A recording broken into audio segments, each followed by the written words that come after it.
Hello friends, good morning. आपने प्रश्न लिख लिए। अब कुछ दिनों में हमारे स्कूल फिर से शुरू होने वाली है, बराबर। तब आपकी नोट चेक करने के लिए मांगेंगे और तब आप लिखने बैठोगे तो बहुत देर हो जाएगी, है ना। तो आप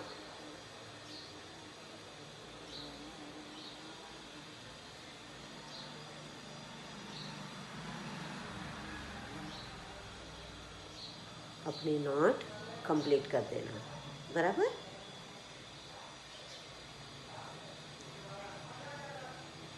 अब हमने पुनरावर्तन के इस प्रश्न के अंदर 1 से 6 लेसन के प्रश्न लिखे हैं, है ना। अब आज हम लेसन नंबर 7, 8 और 9 के प्रश्न समझेंगे। तो प्रश्न क्या है? रसोई घर में कौन कौन से बर्तन है हमारा लेसन रसोई घर वाला। और जो नहीं हो तो हर एक के घर रसोई घर तो होता ही है ना।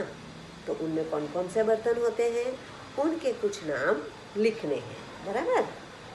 तो रसोई घर में थाली, गिलास, कटोरी, कप, केतली, कुकर, डिब्बा, जार आदि बर्तन है ना। तो ये बर्तनों के नाम लिखने हैं। और भी बहुत सारे बर्तन होते हैं, पर ये आपको जल्दी याद रह जाए ऐसा है, बराबर। अब अगला प्रश्न, अलमारी के डिब्बे में क्या क्या है। तो अलमारी के अंदर डिब्बे होते हैं, तो उसमें क्या क्या है। तो अलमारी के डिब्बे में मिर्च मसाले साथ में बोलते हैं, इसीलिए दोनों के बीच में लिटी, योचक, ओके। मिर्च मसाले, दाल, तेल आदि है, बराबर। अब आगे, माता रसोई घर में क्या कर रही है। तो माता रसोई घर में रसोई बना रही है।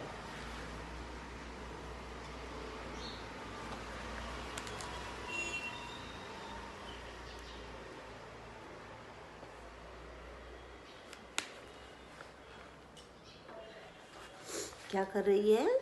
रसोई बना रही है। अब 8वां लेसन हमारा, धनुष्य बाण लिए हुए कौन खड़ा है। ये कौन सा लेसन है, याद है आपको? धनुष्य बाण, यस, भरत मिलाप, है ना, राम वाला लेसन। तो धनुष बाण लिए हुए कौन खड़ा है।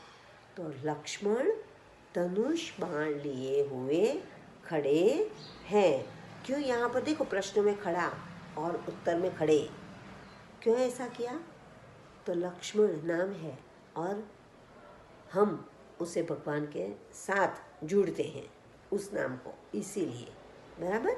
बड़ों को हम खड़े कहते हैं ना, दादा खड़ा रे ऐसा कहेंगे नहीं, दादा खड़े रहिए, है ना। तो ऐसे इसीलिए यहाँ पर इस तरह से लिखा जाता है। या फिर ऐसे लिखो कि धनुष्य बाण लिए हुए लक्ष्मण खड़े हैं, बराबर। अब आगे, भरत ने राम से कहाँ चलने के लिए कहा या विनती की। कहाँ चलने के लिए? घूमने के लिए। तो भरत ने राम से अयोध्या लौट चलने के लिए यानी कि वापस अयोध्या चलो, तो लौट चलने के लिए विनती की। बराबर। भरत ने राम से क्या विनती की? देखो दोनों में विनती शब्द है, तो कोई एक अलग अलग मत लिख देना, दोनों अलग अलग प्रश्न है। कहाँ चलने की विनती की और राम से क्या विनती की? बराबर, दोनों अलग है। तो भरत ने राम से विनती की कि आप अपने पाँव की खड़ाऊ मुझे दे दे। खड़ाऊ या पादुका। बराबर। राम को क्या विनती की? आपके पाँव की खड़ाऊ या पादुका मुझे दे दे। और कहाँ चलने की विनती की? तो अयोध्या लौटने के लिए विनती की। बराबर, दोनों अलग है, समझ कर लिखना। अब नौवां प्रश्न कौन सा है? हमारा सब्जी का है ना। तो बिरजू चाचा ने खेत में क्या बोया था? तो बिरजू चाचा ने खेत में सब्जियां बोई थी। सभी सब्जियों का सरताज कौन है? सरताज यानी ताज, मुकुट कौन है? तो आलू। तो सभी सब्जियों का सरताज आलू है। आरोग्य के लिए कौन उपयोगी है? तो आरोग्य के लिए करेला उपयोगी है। लोग ज्वर जैसी बीमारियां दूर करने के लिए किसका उपयोग करते हैं? तो लोग ज्वर जैसी बीमारियों का उपयोग करने के लिए करेले का उपयोग करते हैं। मसालों से रसोई में क्या होता है? मसाला बनाते हैं, मसाला करते हैं ना मम्मी, दाल में, साग में, सब्जी में, जिन्हें कहते हैं। तो क्या होता है उससे? तो मसालों से रसोई में स्वाद और सुगंध मिलते हैं। अब अगला प्रश्न, ऐसे फल बताइए जिसकी सब्जी भी बनाई जाती है। कौन से ऐसे फल हैं जिनकी सब्जी बनाई जाती है? तो केला, अमरूद, अंगूर, आम आदि फलों की सब्जी बनाई जाती है ना। तो आज हम ये सारे प्रश्न लिखेंगे।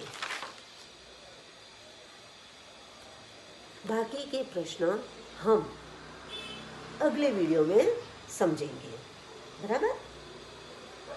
तो ये सभी प्रश्न पुनरावर्तन करके लिखना। पुनरावर्तन, फिर सूचना दो, एक वाक्य में उत्तर लिखिए और फिर ये सभी प्रश्न आपको नंबर के हिसाब से लिखने हैं, जो मैं PDF आपको भेज रही हूँ। बराबर।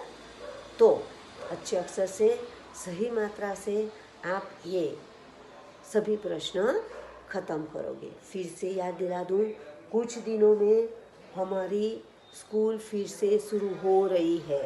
आपकी नोट कभी भी मांगेंगे, तो सभी विषयों में आप अपनी नोट पूरी करना लिखने के साथ। और तब जो लिखने जाओगे तो आपको देर हो जाएगी। बराबर। तो इतना ध्यान में रख के अच्छे अक्षर से, सही मात्रा से आप ये प्रश्न लिखोगे। बराबर। वार्षिक परीक्षा होने वाली है, तो वार्षिक परीक्षा में इनमें से ही हम प्रश्न पूछेंगे। Okay, thank you.